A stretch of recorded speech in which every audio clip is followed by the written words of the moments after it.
Dos males, o menor. O Internacional vence o CSA em casa pela primeira partida da terceira fase da Copa do Brasil, mas pela primeira vez expõe erros no planejamento, falta de atletas de qualidade e questiona pela primeira vez também a questão da performance em campo do time do Mano Menezes. Vamos falar sobre tudo isso? Então fica comigo depois da vinheta.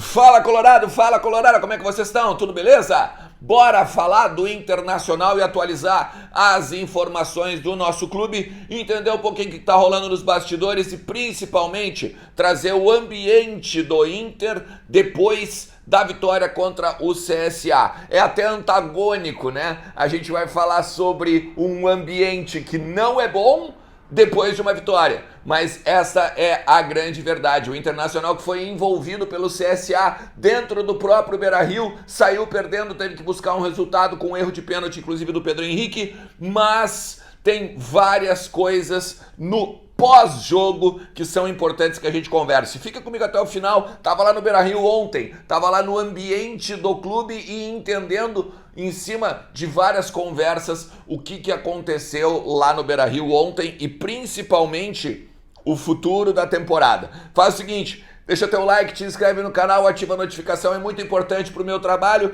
E também não esquece que a KTO tá te esperando, kto.com. Entra lá, faz seu cadastro, utiliza o cupom ERNST, ganha 20% de free bet. E aí vem brincar com a gente, bota uns pila no bolso, tá? Vamos falar assim, ó, gente, eu pontuei várias coisas aqui, até vou mostrar pra vocês aqui, ó. Olha aqui, ó, pontuei várias questões importantes, não só da noite, mas da coletiva do Mano Menezes, que eu acho que a gente tem que trocar uma ideia e entender o que está acontecendo. Primeiro de tudo, né, a atuação foi horrível. O Inter até tentou fazer um time mais propositivo, né? O Mano falou, inclusive, que a fragilidade do CSA permitia, por exemplo, que o time jogasse com 3 atacantes. E aí pudesse jogar um pouco mais pelas pontas, um pouco mais avançado, mas que perderia o meio. Ele sabia que perderia o meio. E aí a gente aqui, aqui é o maior absurdo do que a gente viu ontem, porque sem meio campo, obviamente, que não tem trabalho de bola, não tem triangulação, não tem jogadas. O Alan Patrick basicamente fez tudo sozinho, foi um exército de um homem só ontem no Beira-Rio, e enquanto o Alan Patrick subia para fazer pressão na saída de bola, voltava para buscar a bola para sair jogando, já que o Baralhas não fez um bom jogo de novo. Então o Alan Patrick sai estafado com cãibras no segundo tempo. De bom, a gente pode ver um pouquinho de, vamos dizer, transpiração dos guris, né? O Lucas Ramos, o Matheus Dias, o Luca, depois o Alemão também entrou brigador e tal, pelo menos isso. E aí me pega muito essa questão do pelo menos, né? Porque a gente tem que pegar e avaliar o Inter no pelo menos e não no que o Inter é, né? Em vez de a gente fazer um verbo transitivo indireto, né? A gente tem que buscar vários complementos em cima justamente desse pelo menos. E aí, eu fico bem chateado. Porque olha só, o Inter chegou a ser envolvido pelo CSA. O Inter foi envolvido pelo CSA. No primeiro tempo, teve um momento que o CSA ficou tocando a bola 1 minuto e meio no ataque do Internacional. Tocando bola, trocando. Tanto que a torcida começou a vaiar e o próprio cara do CSA, ele vai lá e perde a bola sozinho. Pra tu ver o nível do time que o Internacional se complicou dentro da sua própria casa. Então, como eu falei, sem meio campo, né? E o Alan Patrick como um grande maestro. O Alan Patrick que salvou basicamente não só o Mano Menezes, mas a direção, né, do Alessandro Barcelos e Companhia Limitada, porque com certeza empatar no Beira-Rio ou então ter um revés na própria casa teria com certeza consequências bem importantes e principalmente protestos, né? Porque pela primeira vez o Mano Menezes ouviu vaias no seu nome, né, em meio à escalação, em meio ao seu nome no telão. Uma outra questão, tá, que eu acho que é importante a gente pontuar. Pela primeira vez o Inter admitiu que está jogando mal na temporada, que não está tendo uma boa performance. E aí a partir daqui que a gente tem que trabalhar a questão do ambiente. Porque olha só, o Mano, na coletiva, ele disse, né? A gente fica bem a vantagem e tal, 2-1, né? Vamos com uma vitória para Alagoas agora no dia 27, mas ele admitiu que podia ter tido uma performance melhor. E aí, se a gente for pegar e avaliar o seguinte, ó, o Mano perdeu uma partida na temporada, tá? Uma partida na temporada. A única partida que não podia perder, que era o Grenal. E não conquistou aquilo que deveria conquistar, que era a única coisa que deveria conquistar, que era o Gauchão. Em cima de um Grêmio que voltava da Série B, em cima de um time remontado. Ou seja, se tu for olhar em duelo de iguais, duelos talvez de times de Série A, o Inter, quando enfrentou um time de Série A, não venceu.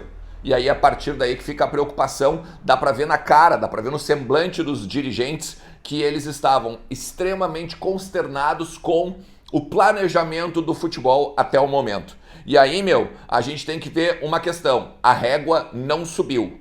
A régua não subiu. Principalmente agora pela manhã, no final da manhã, vai haver a entrevista coletiva de apresentação do Gabriel Barros e do Jean Dias. Os dois ao mesmo tempo, no CT do Parque Gigante. E ainda vai faltar o Rômulo, né? Que também tá aqui em Porto Alegre já aguardando para ser anunciado. Mas aí tu pensa, o Mano deixou bem claro que a expectativa era trazer jogadores formados, jogadores de renome, jogadores de expressão maior. O Internacional não conseguiu isso e por isso traz Gabriel Barros, por isso traz Jean Dias, mas em contrapartida, para, vamos dizer assim, não falar só mal dos caras, o William Thomas diz que trouxe os destaques dos estaduais.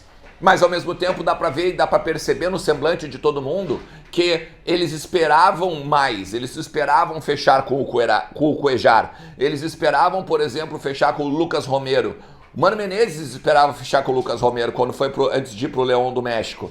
Então, nessa questão de planejamento, já está aí a evidência de que o Internacional se perdeu.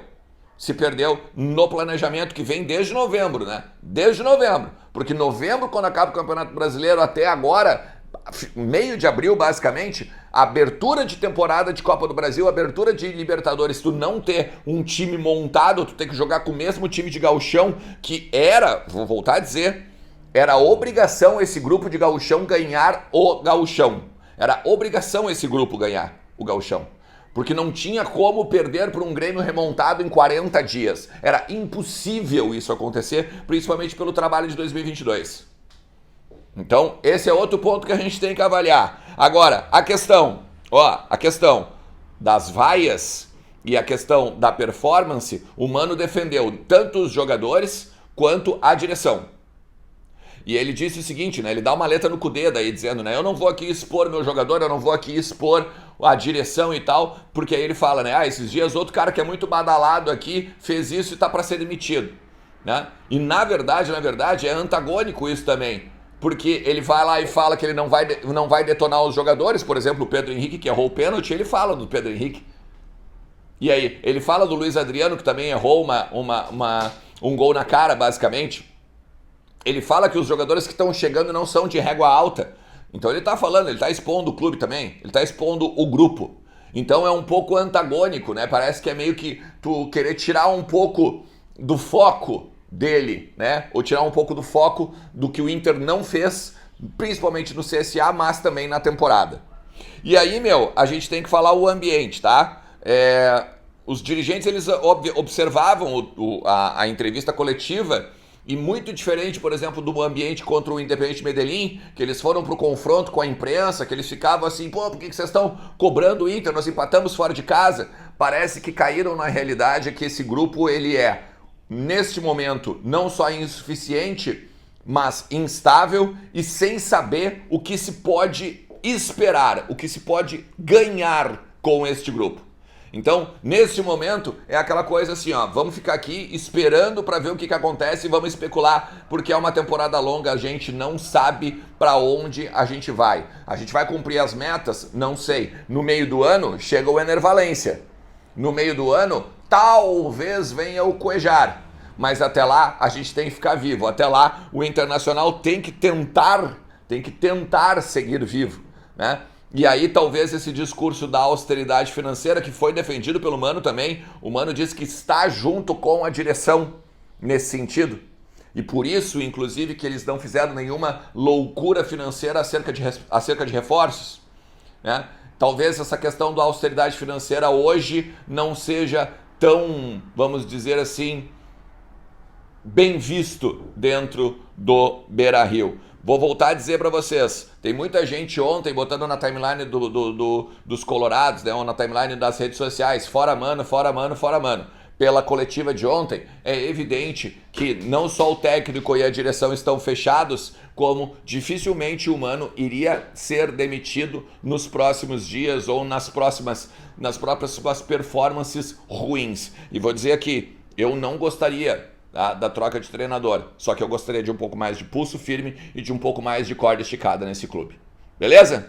Se tu chegou até aqui, mais uma vez eu vou te pedir, deixa teu like, te inscreve no canal e ativa a notificação. Obrigado por estar aqui comigo. E à tarde trago tudo sobre a entrevista coletiva lá no CT do Parque Gigante. Vou estar lá, vem comigo. Valeu? Um forte abraço.